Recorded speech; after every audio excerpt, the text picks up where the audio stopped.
Neil Arce iginiit na hindi pa na-recover ang account ni Angel Locsin. Kamakailan lang ay naging usap-usapan si Angel Locsin matapos ibahagi ng kanyang asawa na si Neil Arce at ng kanilang team na nahack ang kanyang ex-account na may handle na at 143 Red Angel. Ang insidenteng ito ay nagdulot ng kalituhan sa mga fans at netizens, lalo na nang lumabas ang isang tweet mula sa account ng aktres na nagsasabing nakuha na nito ang kanyang account pabalik. Sa nasabing tweet, makikita ang mensahe na, "Got my ACC back. Thank you for massive sharing. Love." Naipost ito pagkatapos ng ilang araw na hindi aktibo ang account, kaya't agad itong ikinagulat ng mga taga-suporta ng aktres. Ngunit, mabilis na nagbigay linaw si Neil Arce sa issue. Ayon sa kanya, hindi pa nabawi ang account ni Angel.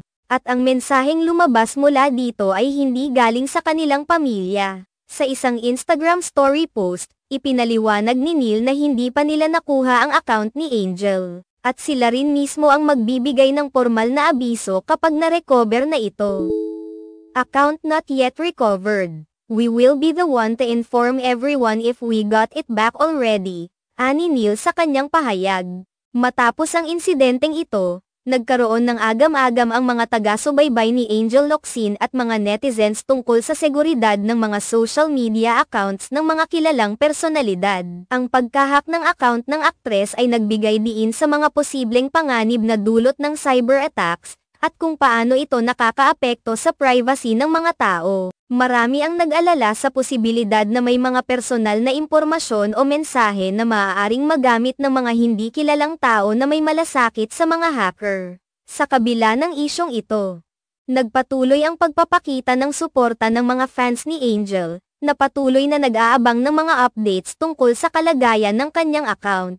Sa mga oras ng ganitong issue, ang mga fanbase ng mga sikat na personalidad ay madalas nagiging matibay na sandigan para sa kanilang idolo. Kaya't maraming netizens ang nakipag-coordinate sa mga social media platforms upang magbigay ng mga report at mag-alerto hinggil sa anumang kaina-hinalang aktibidad na nangyayari sa account ng aktres. Mahalaga rin na matutunan ng mga social media users, hindi lamang ng mga kilalang tao, ang mga hakbang upang maprotektahan ang kanilang mga online accounts laban sa mga hacker. Isa sa mga rekomendasyon na ibinibigay ng mga eksperto sa cybersecurity ay ang paggamit ng dalawang-factor authentication, 2FA, upang mas lalong mapalakas ang seguridad ng mga account. Gayun din, ang regular na pagbabago ng mga password at pagiging maingat sa mga phishing attempts ay mga hakbang na makakatulong upang maiwasan ang mga ganitong uri ng insidente. Sa huli,